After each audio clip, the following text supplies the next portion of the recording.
Lula presidente, está allí el embajador, el canciller argentino, Santiago Cafiero desde Brasil, y es un placer hablar con él. Santiago, gracias por atendernos. Fernando Mancini le saluda. ¿Cómo estás? Buen día.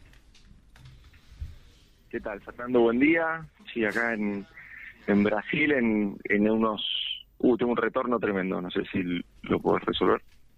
Nosotros, Santiago, te escuchamos bien. Ahí está, listo, bueno, ahí está, ahí te escucho bien. Gracias, Rosario, ahí te escucho bien. Sí, realmente acá, bueno, muy emotivo, ¿no? 3 veces presidente por el voto popular, el movimiento popular más importante de Brasil, de su historia, y este resurgimiento de Lula. La verdad que muy emotivo fue el acto ayer, una explosión de esperanza, un pueblo que anhelaba la vuelta y sobre todo que anhelaba justicia. El lugar de Lula, lo dijo Alberto Fernández muchas veces, el lugar de Lula no es la cárcel, no era la cárcel, no era ese lugar de castigado. El lugar de Lula es el lugar que se merece, que es es el lugar de reconocimiento de su pueblo, de su gente, por todo lo que ha hecho y por, bueno, ahora despertando una esperanza, una expectativa, como él lo ha dicho, en un contexto totalmente distinto. Se encargó de remarcar eso ayer, el presidente Lula, en su discurso inaugural, de remarcar que hay un contexto totalmente diferente, que por eso él trabaja en una unidad nacional, trabaja en una unidad de los brasileños, pero también trabaja más allá de lo que es su partido, el Partido de los Trabajadores, y trata de ampliar aún más lo que fue su frente electoral, ahora en un frente político para llevar adelante una agenda de crecimiento económico con justicia social, diríamos los peronistas, pero sobre todo con desarrollo, digamos, ¿no? Como él lo planteó, la necesidad de sacar de la pobreza a 30 millones de brasileros como desafío, bueno, etcétera, digamos, ¿no? Para nosotros fue realmente muy emotivo el afecto y la calidez que tiene Lula con Alberto Fernández, es producto, bueno, de las convicciones también de nuestro presidente.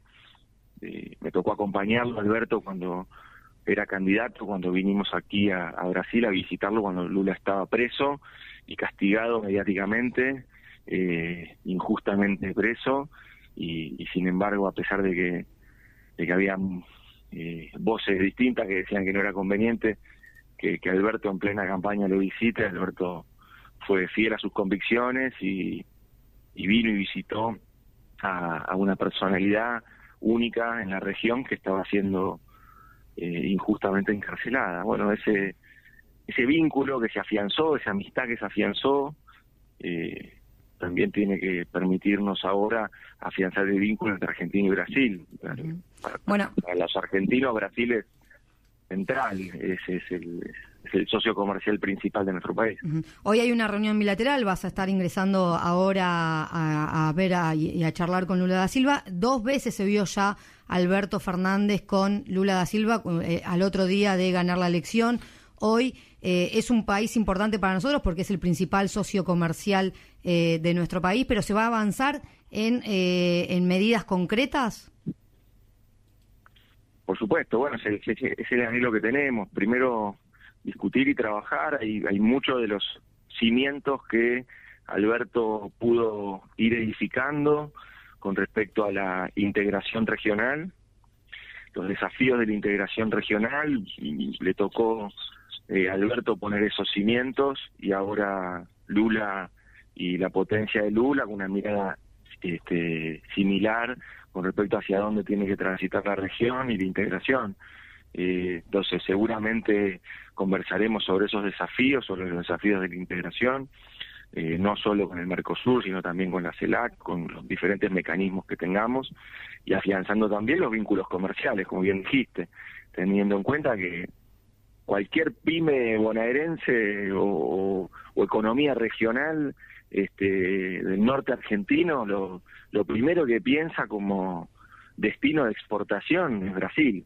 Uh-huh. Bueno, ahí es donde la Cancillería está permanentemente con la embajada facilitando a nuestros exportadores, porque atrás de ese anhelo y ese deseo de exportar no solo está la rueda virtuosa de la entrada genuina de dólares a nuestra economía, sino también, y por sobre todas las cosas, aquella empresa que se decide exportar toma más personal, es decir, genera trabajo de calidad, genera trabajo bien remunerado, y con lo cual ese es el modelo de desarrollo con justicia social que Alberto y Cristina plantearon a los argentinos allá en el 2019.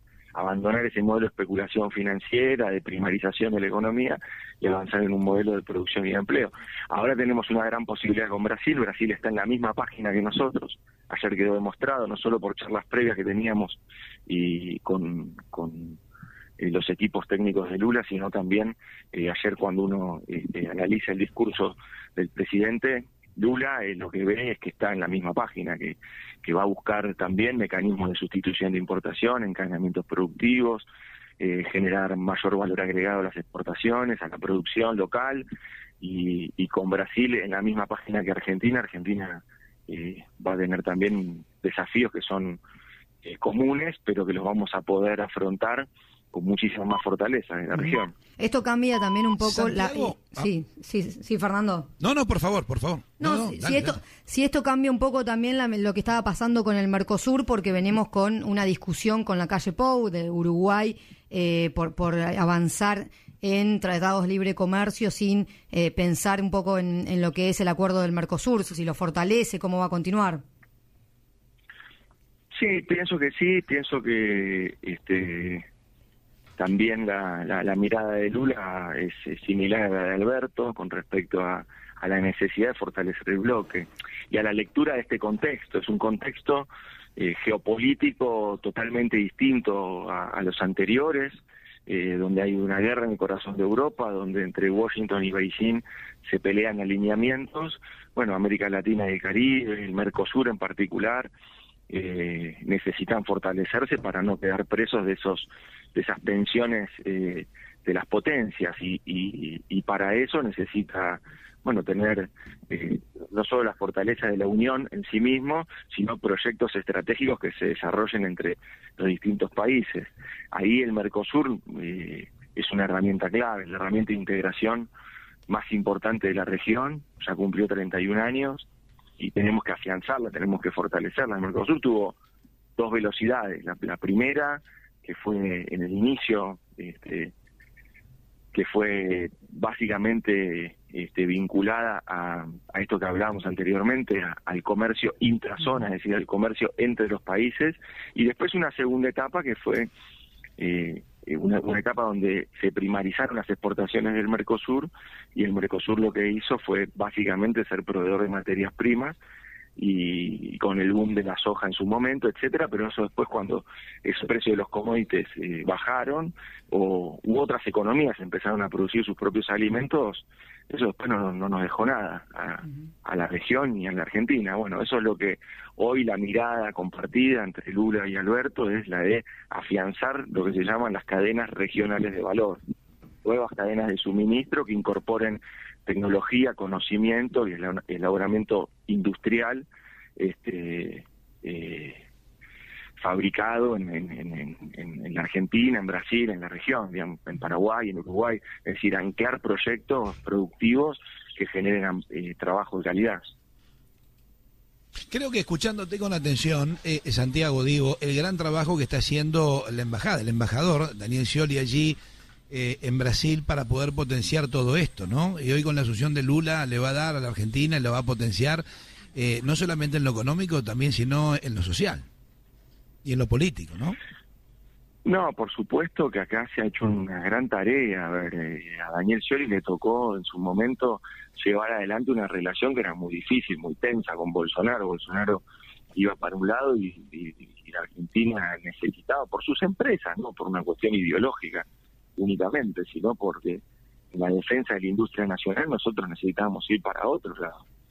Lo que pasa es que Bolsonaro quedó anclado en los compromisos que había asumido Macri en su momento con él, que era la de flexibilizar, modernizar. Esos eufemismos se usaban en realidad para bajar todos los aranceles y que se abre una competencia totalmente asimétrica y desleal con las grandes potencias. Eso lo que hubiera provocado es la destrucción de la industria automotriz, la destrucción de muchas industrias, tanto brasileñas como argentinas.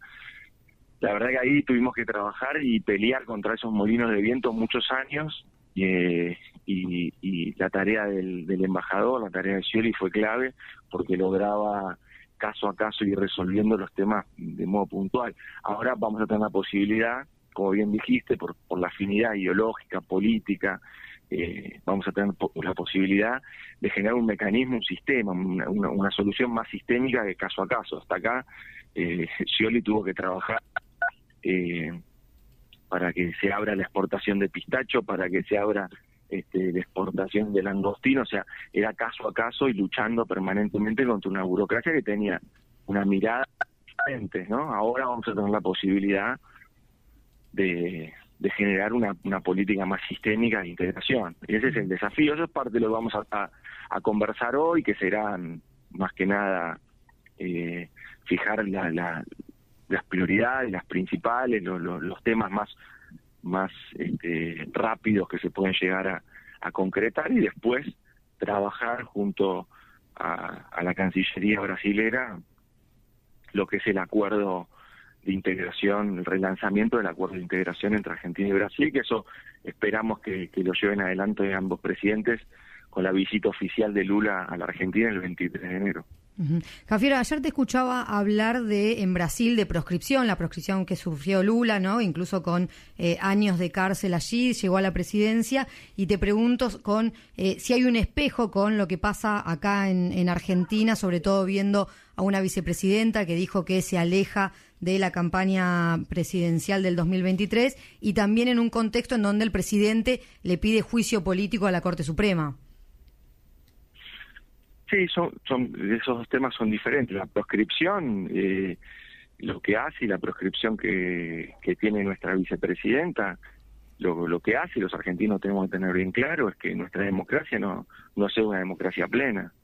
Si nosotros tenemos dirigentes políticos que la justicia determina que no se pueden presentar a elecciones ante el voto popular, entonces evidentemente tenemos una democracia que no termina siendo una democracia plena.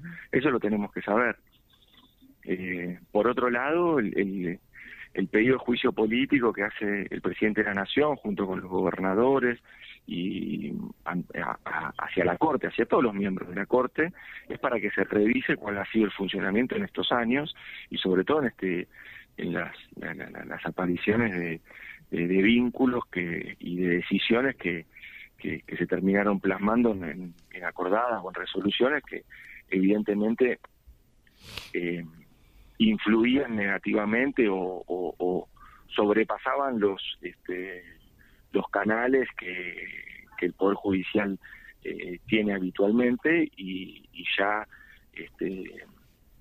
de algún modo invadía el Poder Ejecutivo y al Poder Legislativo en Argentina. Entonces, sobre eso, bueno, hubo una decisión del presidente, de los gobernadores, de avanzar en revisar a ver qué es lo que ha sucedido por los canales institucionales que corresponden. ¿Cuáles son esos canales institucionales? El Congreso de la Nación fijará una comisión y llevará adelante estas investigaciones, pero es lo que corresponde.